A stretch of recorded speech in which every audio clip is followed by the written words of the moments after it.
Bonjour et bienvenue sur Rubber Steel, la chaîne pour tout savoir sur les montres. Aujourd'hui, on va vous raconter l'histoire de la marque Rolex, car la plupart des gens connaissent la marque qui est incontournable de nos jours dans le monde de l'horlogerie, mais pas beaucoup connaissent sa genèse. Et comment est-ce que cette marque a fait pour arriver là où elle en est aujourd'hui? Pendant que je vais vous raconter cette histoire, on vous montrera des images en relation avec l'histoire de la marque, ainsi que des images des deux montres que nous avons ici avec nous. D'ailleurs, si la présentation d'une Datejust 36 mm vous intéresse, afin de savoir si cette taille est toujours adaptée aux hommes de nos jours, n'hésitez pas à nous le faire savoir dans les commentaires. Sur ce, nous allons pouvoir rentrer au cœur de l'histoire de l'horlogerie.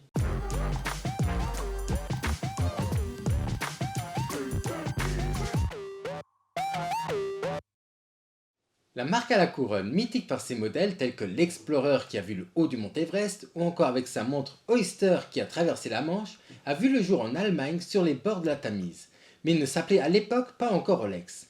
La marque qui deviendra Rolex quelques années plus tard a été fondée par Hans Wilsdorf.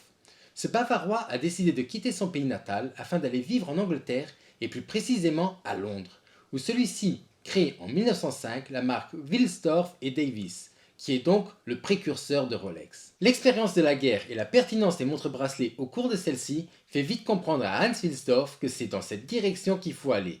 Donc, il va vite nouer des liens avec un fabricant de mouvements, et de cette collaboration va naître la Wilsdorf, Davis et Igler, qui commencent directement à produire des montres bracelets de forme coussin, tonneau ou ronde selon le goût de l'époque. C'est à ce moment-là que Hans Wilsdorf se met à la recherche de la plus grande précision possible pour ses garde-temps.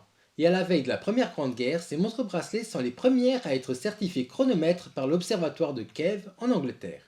Les montres en question étaient donc équipées des mouvements de chez Igler qui en 1915 va enregistrer ses mouvements sous la marque Reberg. La marque de Hans Wilsdorf se contente à l'époque d'assembler les mouvements, boîtiers et cadrans qui viennent soit de Suisse soit d'Angleterre afin de les vendre ensuite sur le marché britannique. Le monde évoluant et la publicité et le marketing étant aussi en évolution à cette époque, Hans Wilsdorf comprend que ce n'est pas bon pour la marque de continuer à changer de nom tout le temps, et que cette succession de noms, Wilsdorf, Davis et Igler, n'évoque rien aux gens, et donc il décide que ce nom de marque doit disparaître pour laisser la place à un nom plus court qui se dise de la même manière dans toutes les langues, et qui soit percutant afin que les gens le gardent en tête. C'est ainsi que le nom de la marque Rolex, qui est une contraction des mots horlogerie et exquise, va d'abord être enregistré en Suisse en 1908, avant de l'être à son tour en Angleterre quelques années plus tard, en 1912. Cependant, cette entrée en jambe de la marque à la couronne ne fut pas facile, puisque peu de temps après, la guerre éclata.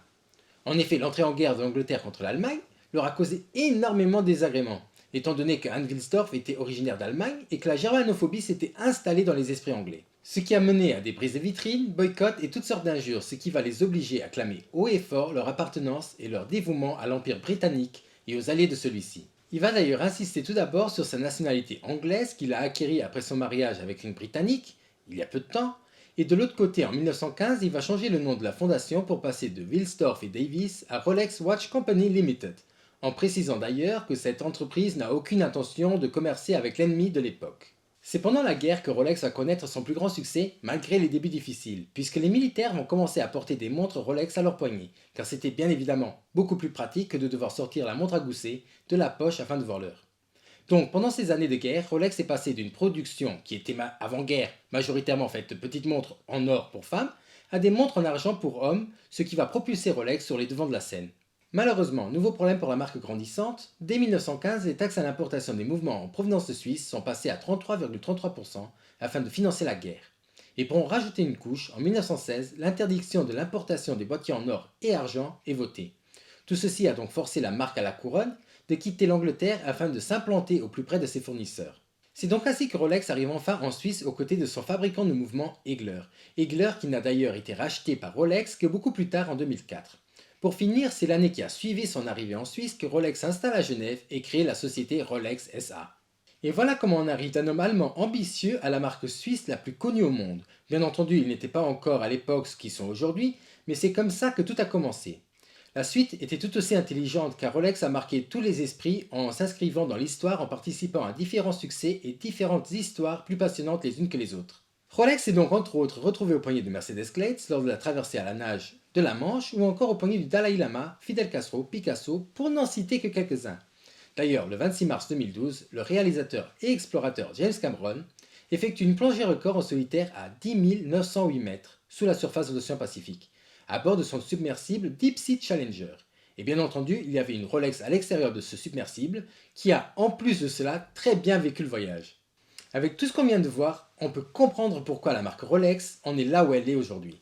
Et même si beaucoup de gens n'aiment pas leur manière de procéder aujourd'hui avec les listes d'attente et autres, il ne faut pas oublier d'où elle vient et tout ce que la marque a accompli. Voilà, ceci conclut cette vidéo consacrée à l'histoire de cette marque emblématique. Si la vidéo vous a plu, n'hésitez pas à liker, commenter, partager et à vous abonner si ce n'est pas encore fait. Et sur ce, je vous dis à la semaine prochaine pour une nouvelle vidéo. Au revoir.